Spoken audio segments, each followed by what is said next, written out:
Hey there, you're listening to the Not So Breakfast Show with Sasha and Ish.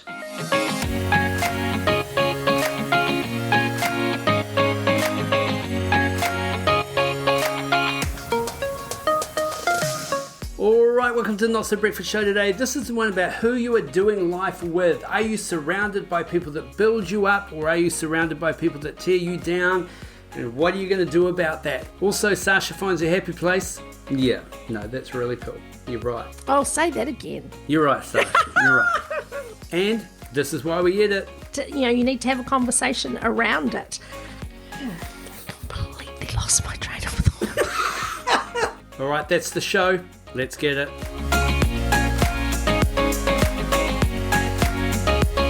All right, welcome to the Not So Breakfast Show today, and this is the one about who you are doing life with, who was good for you, who was not good for you. We're going to unpack all of those types of questions today, and to help me unpack it all, Sasha, what's going on with you lately? Oh, yay. Well, I just want to say right at the start, I'm really pleased to be doing life with you, Ishmael. That's pretty fun. It's just been full on. I know we can't have a busyness competition because you've been on holiday. Well, I have. Well, the feeling's mutual, Sasha. I love doing life with you as well. But yes, I've just had a holiday, been up in Paihia, and it is beautiful up in the Bay of Islands. And it was literally the perfect weather. It was blue skies, no clouds, pool, hanging out with friends. Honestly, it was such a good recharge. Oh, that is so awesome. I mean, I know that global warming's bad, but how good is this heat wave we're having in New Zealand at the moment? Actually, it was quite good being away because I didn't know how people were going to react when they say, oh, whereabouts are you from? And we would say Auckland. Are we allowed to say Auckland? And they're like, no, please. That is fine. You can say Auckland because we want you to come. They have been suffering hard because so much of their economy is based on tourism. And this one guy at the restaurant, he's like, just keep coming back. Just keep coming back. We'll look after you. So, yeah, no, it was really, really cool. I had a call yesterday with a bunch of colleagues from all over the world, but two in particular in the States. And, I mean, I know we talk about how big America is, but they had two completely different perspectives on what's happening in their economies and environments and healthcare systems and all of that. So one of them said, COVID's over. The pandemic's finished. This is great. They were like, it's going to take a while for the drama queens to, get over it and let it go, but it's all good now. And then the other one was like, yeah, not so much. Yeah.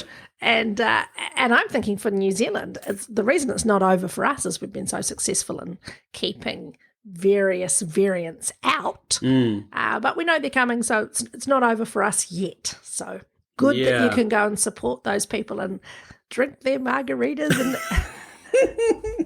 eat their cheesy fries.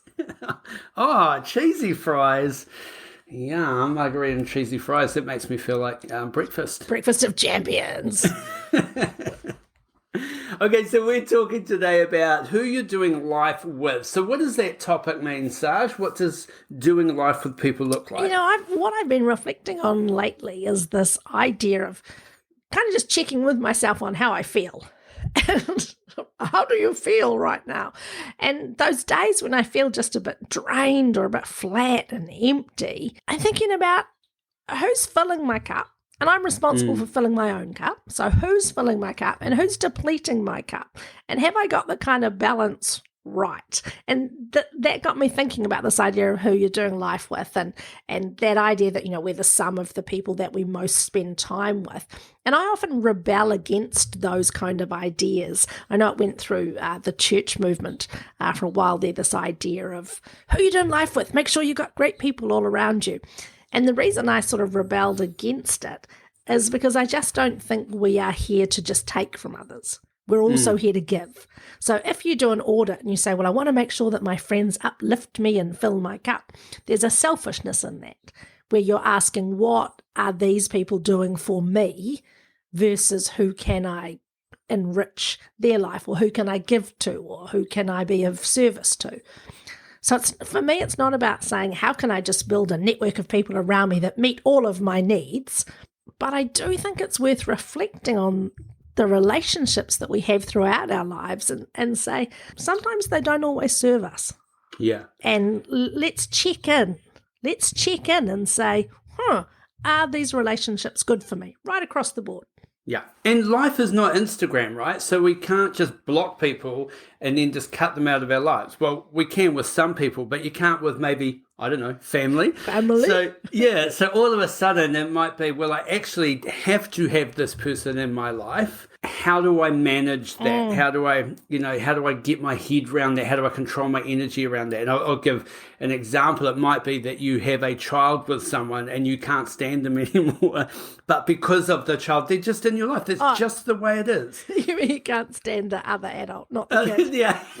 Can't stand that kid. I can't stand that. Why do we keep sharing this demon backwards and forwards? Yeah. So totally, you can't stand the other adult. And so as a result, the fact that you're tied together means you need to manage your energy or manage that relationship in a way that begins to serve you, because otherwise it's just going to deplete you every time you are around that person. So much of that evaluation or the renegotiation of friendships, or just having an open talk with people about how you can be better for each other, it's about the establishment of boundaries. So I'd love to explore that idea as well today. And maybe we can talk about some of those boundaries even in a work context, because there are some people that you cannot avoid. You are forced together because of the nature of the working environment. So how do you do life with them? All good questions.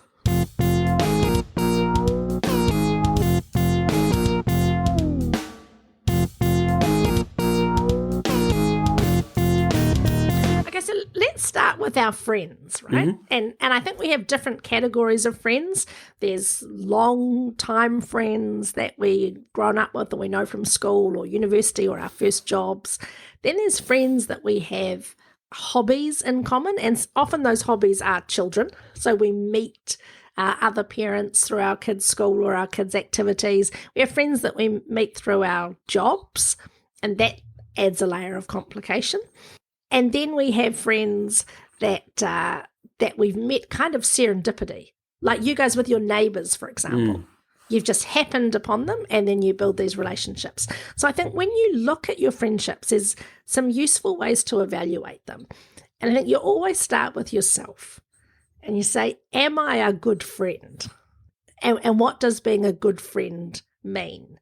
And I mean, for you, if I asked you, what do you think being a good friend means? What are the characteristics that you think are good in friends that you would aspire to be yourself? I guess for me, it's definitely being a good friend. It's not about the quantity of time that you spend together. In fact, the quantity of time thing sometimes sends shivers down my spine because it's like, I'm busy, man.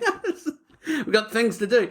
But the quality of time, like I love those friend groups, and I have got some friends that we've just got so much history together that we can spend so much time apart. And then when we reconnect again, there's just that instant connection again, and you're back to where you were, I don't know, 2 years ago when you were able to be together. So I love that. But I also think that the quality of your friendships is who steps up to help support you during, a really hard time. Like I remember when Sam was going through her heart surgery and all the pressure that was on, you definitely find the people that are not just saying the nice things, but they're really just stepping up.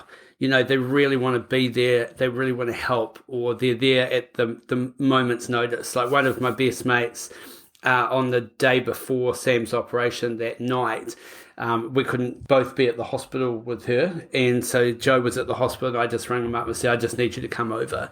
And he was just there. And that kind of stuff, knowing that I could reach out to him, knowing that he would absolutely drop everything to be there, that's that friendship stuff. And I hope, if situations arise where someone needed that from me, that I could do that I would step up and be there for them as well. Yeah, and I think it's okay for people to not be good at all of the things that you might need in a friend. I think if you look at categories of friends, there's a couple of friends that fit into the bucket of all things, all of the time, nailed it. Yeah. And then you've got friends that are good in some ways and not in others, and that's okay.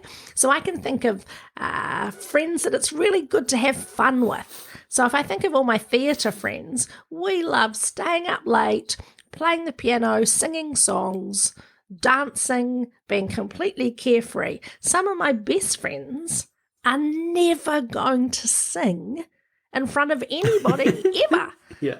That doesn't mean they're not good friends. It just means they're not in the let's have fun with them. Right? So that's the fun bucket. Then I think you got a bunch of people who you can absolutely rely on in practical ways.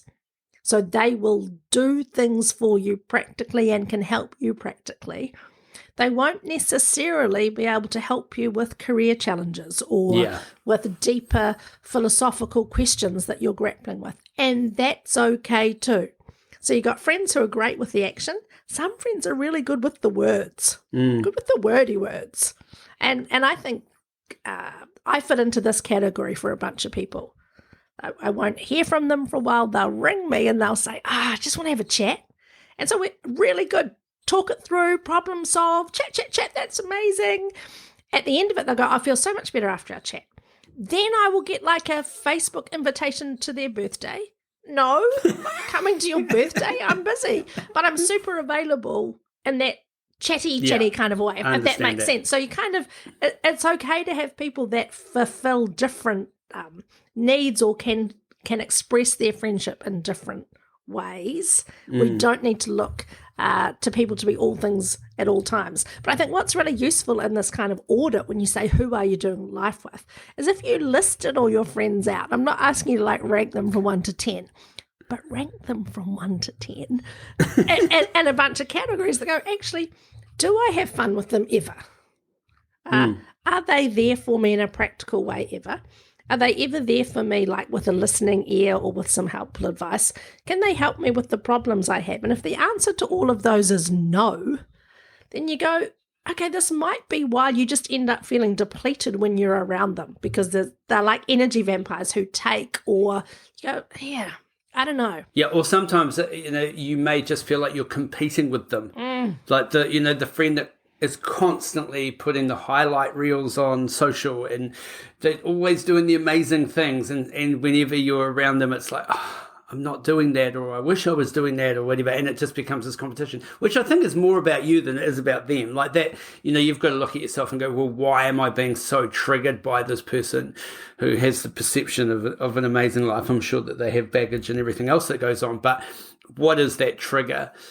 But the thing that's kind of bouncing around my mind, and the question I want to ask you is, so how many friends can you have? I want a number, Sash. No. That's a great question. I know that, like, from an organizational perspective, they say, well, you should really only have 7 direct reports because you can only manage 7 things at once. Yeah. And so it kind of depends on the nature of the relationship. And here's partly why I've been grappling with this whole who are you doing life with thing. And that's because I'm on my Facebook page, I got to know about 1,500 friends. And with Facebook, I want to only connect with people that I've met in real life and that we've had some kind of conversation, because I'm going to share photos of my kids occasionally and things that are personal to me. And I've just been posting less and less lately. And I've been thinking about that, and I was thinking about maybe I could just delete it because Facebook's evil. But if I delete it, who would I lose contact with, and how much do I value that? And I know there's people who go, well, I'm going to delete my Facebook because if those people care about me, they'll find other ways to get hold of me. But Facebook's actually really efficient. And so if I delete it, there's actually things that friends overseas or even within New Zealand share, and it genuinely brings me joy to see their babies and to see their kids growing up. And there's some people I haven't physically seen for 2 or 3 years, but I love the connection that I get from it. But can I realistically be friends with 1,500 people? No. So is it just an illusion of intimacy or an illusion of being involved? And that's kind of what I'm grappling with at the moment. It's not easy. No, and I think like if we take back to what we originally loved about Facebook and what I loved about Instagram is it was becoming the story of your life. It was the new photo album, right? It was when they pop up, this is what you were doing 11 years ago. I love that part of social media, but I hate the ad and the pressure of the social media. So I wish it was almost like when Instagram first came out, like I loved it. It was my photo album, and I was banking memories in that.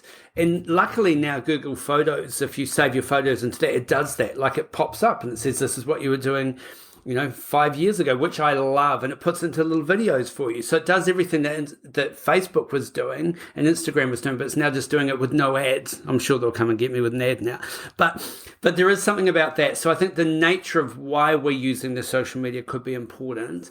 But if you're, like you said, there's so many people online that are just watching the highlights of our lives, and you don't even see everybody on there anyway. Well, the algorithms, controlling who you see. So there's got to be a better way of finding out that people have had babies, because I've missed some babies just because the algorithm didn't serve them up to me. And here is the contradiction. Serve them up. Give me some babies. I need some I want babies. it in my belly.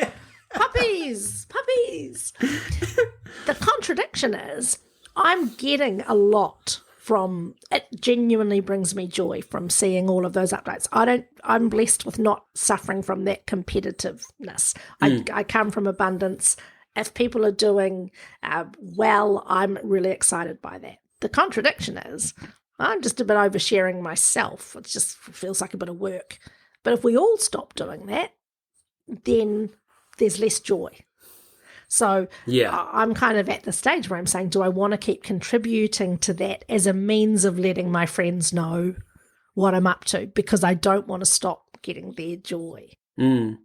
If you were starting your social media again, would you do it differently? Oh, that's a great question, because when Facebook gives you those memories, and I go back to my early days and I didn't post any photos. It was all just words. That's how it originally kind of started. It was the updates.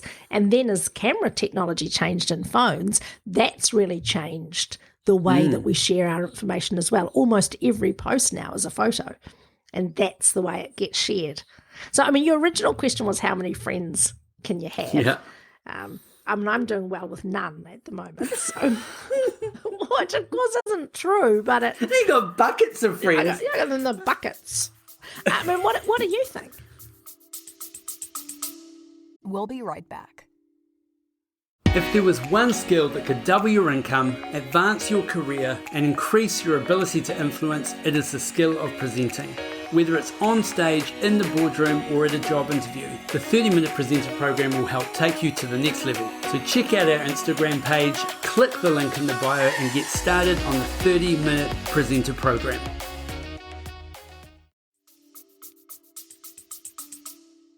Five. Well, I guess, see, it is kind of the bucket thing, because I think for me personally, like we've joked about this, like I don't need any more friends. And so I think as I make friends now, it's probably the anomaly that person becomes a really, really close friend, because I've kind of got my close friends. So if you become my friends, you become a friend, but not in that really tight-knit group. So when those people come along, it's quite unique. And it's probably because there's just a connection on a different level. And then hopefully they haven't got DPS, which we've joked about before, which is dud partner syndrome. Where you meet someone and you go, yes, I can hang with this person. And then you meet their significant other and you're like, oh, okay.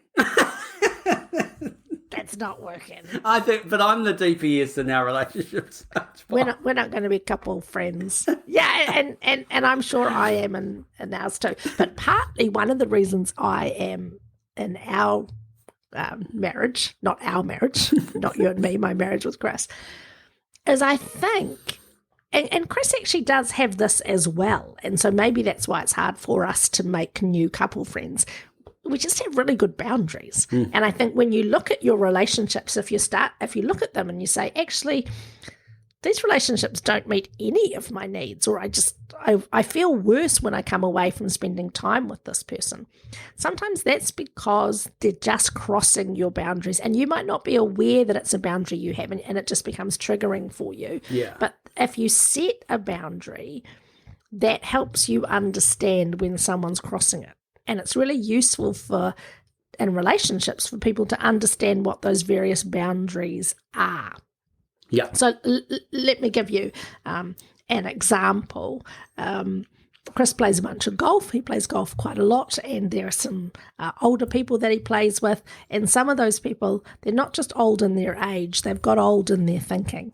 And from my perspective, when I spend time with some of them, it's just not time that I want to continue to spend on the basis of things like, they're racist, or they expressed racist opinions regularly in a way that I'm just not going to be around that. And it makes it unpleasant for everybody if I'm always the one saying, actually, you can't say that. Yeah. So I'm going to say my bit and then just not be a part of that. So that's a boundary that gets crossed for me. Sexism is a boundary that gets crossed for me. You can tell a couple of dumb blonde jokes and then they're going to wear out pretty thin. With me, I just choose not to be around that, as an example. I know I have friendships that when Chris sits in on them, he doesn't like it because he says, you guys are bitches. I said, what do you mean? And he said, if you look at your conversation, all you've done for the last 45 minutes is gossip and talk about people. And I'm like, I know, isn't it great? Because for me and my friends, we're kind of just downloading, and he doesn't want to be around that. He said, I don't find that uplifting. It doesn't feed me. I just think you're being nasty, and I don't want a part of it. Yeah. That's good that he's got that boundary set. He knows he doesn't want that. Yeah, definitely. It's good that you guys know that about each other as well. Yeah, he'll be like, oh, I'm going to this thing. Yeah, you're not going to want to come. Yeah. I mean, are there boundaries that you have that you go, you know what, I'm just not going to be a friend with someone? And I don't mean the obvious racism, sexist ones that I talk about. Are there other things that you go, Well, people that ask you to move house, can you come over and help pack? No, that's not it. I don't know. For me, it's probably, it feels demanding. Like what I love about the relationship I have with my friends and the people we hang out with and go on holiday with is we're on and then we're off. Like it doesn't matter if we're not in contact for a little while, as opposed to someone that was like constantly probably ringing me up or constantly communicating. That might be too much. Whereas the people that I hang with now and hang out with and travel with and stuff, like I love it when they make contact. And I love the fact that we can go a few days and there's no contact. Like it just feels, it feels very mutual. It feels like everyone's on the same page, and it's just the nature of the way that we operate. So I think that's really good. So probably to answer the question, my boundary is if someone was all consuming, I think I would struggle with that. And I know that's something that Jo would struggle with as well with her friends. Okay, so what about workmates? We don't get to choose them. No. How do we manage workmates in a way that we go, I want the people in my life for whom my workmates fill a large portion of my time, I want those relationships to be good so that they enrich and make my life better, but we don't get to pick who those people are. Yeah. So how do you navigate that world? I really like the people that I work with, and I think some of my best friends have actually been people that I've worked with. So that's interesting. I know some people really struggle to connect with people they share workspaces with, or they're my workmates, but my friends are external. Whereas I find that really blurs. Like I like the people that I work with. I like traveling with them. I like hanging out with them. I love the social stuff that we do together. In fact, some of my best experiences have probably been work experiences, hanging out with people that I love. I find that interesting. But that's probably just maybe a personality thing. I want to work with people that I like. And yet I have had people that I struggle with massively. But I try to make it work because I would rather have a cohesive work environment than one that feels toxic, and I don't tend to attract toxic people to me as a result. Yeah, so a couple of observations about what you've said, because there's some real richness in there. One is you want to have relationships that are great with the people that you work with, and so you are also actively being likable. Yeah. So it's not just about saying, I want to like the people I work with and they need to dish me up the stuff. You're also saying, how can I actively be part of a workplace that is fun or that is friendly or that is funny And so we all play a role in that. And I think often in our workplaces, people go, I need my workmates to provide me with, rather than asking themselves, what can I do to make this workplace more how I want it to be? Yeah. And that's where I think it's important, if you have that tendency to contribute to the culture. Like, one of my biggest frustrations with people is the people that just go, well, I just don't like it around here. I don't like the culture around here. It's just like, well, leave then, or change it. Like, I don't want to be passively just being in the culture and then saying, well, I don't like it. Like, I want to create the culture. I want to create the fun and bring the fun. And I like hanging out with those people that want to do that as well. And I think anyone that's in a work environment that's literally complaining about it and not trying to fix it, and not trying to fix it, here, I'm going to rant now, by going to the head of HR and just saying, well, things aren't that great around here. What are you going to do about it? I love the head of HR just go, well, what are you going to do about it? You are part of this culture as much as anybody. I love the traffic analogy. When you are running late somewhere and you ring ahead and you go, I'm going to be late because there's just so much traffic today. It's like, you're not stuck in traffic. You are traffic.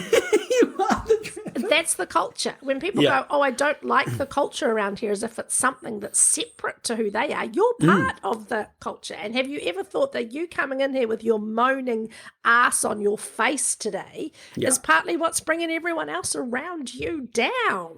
Preach. Yeah.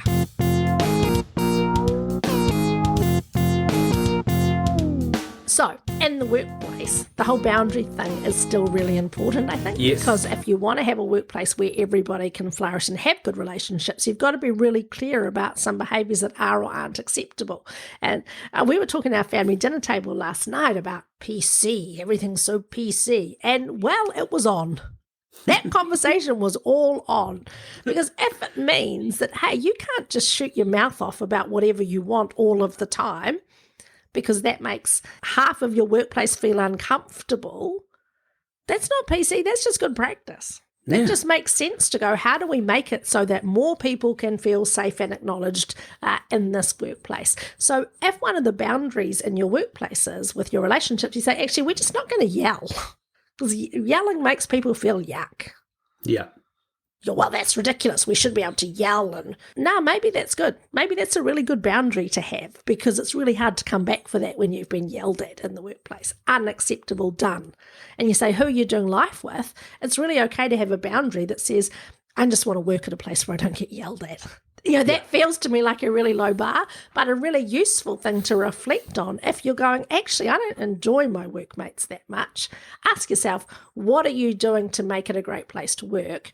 But also, if at the end of the day you go, the people I work with suck, then take some action about it, rather than just say, I'm just going to keep working here.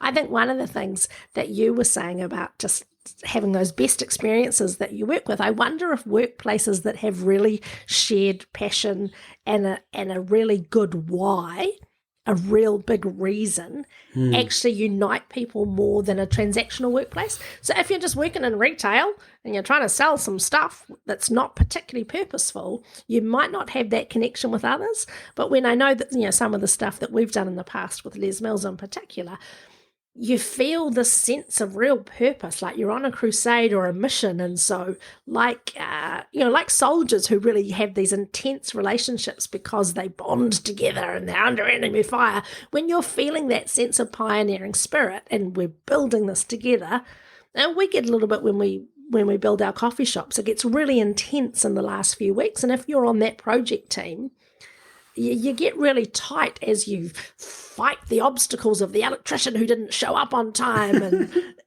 you kind of have a common enemy, and it builds that, and I think that's pretty cool too. Yeah, no, that's really cool. You're right. I'll say that again. You're right, Sasha. You're right. Yeah, so maybe as we kind of reflect back on this conversation, maybe it is a great practical exercise to do exactly what you said. List the people that you are doing life with now and rate them in different ways. Like, who would you... I know, I not said on it. hotness. Sounds terrible. Oh, there's Doug. Yeah, he's a 5. But rate them in different ways. Like, who would you connect with? Who would you do things with, or who would you hang out with or reach out to in different circumstances? Because, those people are in your life sometimes, I think, for a reason. They're either helping teach you a life lesson, or hopefully you're giving value back to that person. It's a series of interactions. I think we're built for relationships and connection with people. So it's important to invest in that, and I think the more you invest in it, the more you get back from it as well. That might be your key observation, is you can look at it and say, look, this person's not contributing much right now, but actually I've let that relationship lapse, and that's on me to actually reach out if I want to grow, nurture and foster that and have those great people in my life, that I need to do more. So I went down a rabbit hole the other day, Sash, on just weird jobs that people do. And I didn't even know how I got into the rabbit hole, but I was kind of thinking about who does that kind of stuff. But there was one that I thought, that wouldn't be a bad, maybe even a side hustle, but it's a professional sleeper. Oh, tell me. Yeah, so these people literally sleep in beds and write reviews and rate the mattresses that they sleep on. So I was like, unless I guess you're the professional sleeper that works for the budget mattress company. Why is that guy grumpy all the time? Why does that girl just look like her eyes are hanging out of her sockets 24/7? But basically a professional sleeper, that is your job. You could side gig that. I could absolutely side gig that. I could side gig being a snoring sound effects person. So if they needed to record different velocities of snoring for sound effects in a movie, I could provide that. And what Chris will tell you is that if you want me to roar like a lion, probably 2 beers is the perfect way to get that sound. 2 beers in. 2 beers, Sasha. Every now and again I'll go for like a 3rd beer, and Chris will go, no more beersies for you. We're trying to sleep tonight. But it might, if you get to 4, it might have the reverse effect. You might just go quiet. True. And if I have 40, I'll never wake up, and that's peaceful. I saw a pillow, and if you snore on it, it inflates on one side and pushes your head over. Stop it. Yeah. That would be amazing. That would be really great. Wouldn't need any tape on your mouth that night. I've been fascinated by death, as you know, having faced my own death. And I've read heaps of memoirs and first-hand accounts of people who work in crematoriums, funeral directors. That's fascinating as a job. Some crazy stuff that those guys do. I don't know if I could do that one. Movie reviews would be a good one. Yeah, no one's paying for that anymore, though, are they? It's like everybody's an expert. Nah. You'd be good at it, though. Well, I'd be good at watching it, and then I'd go to write, and then I'd have to ring you up and go, hey, Sasha, how do you spell? I just need a word. I just need a word that kind of describes Red Notice. It's amazing. So expertly scripted.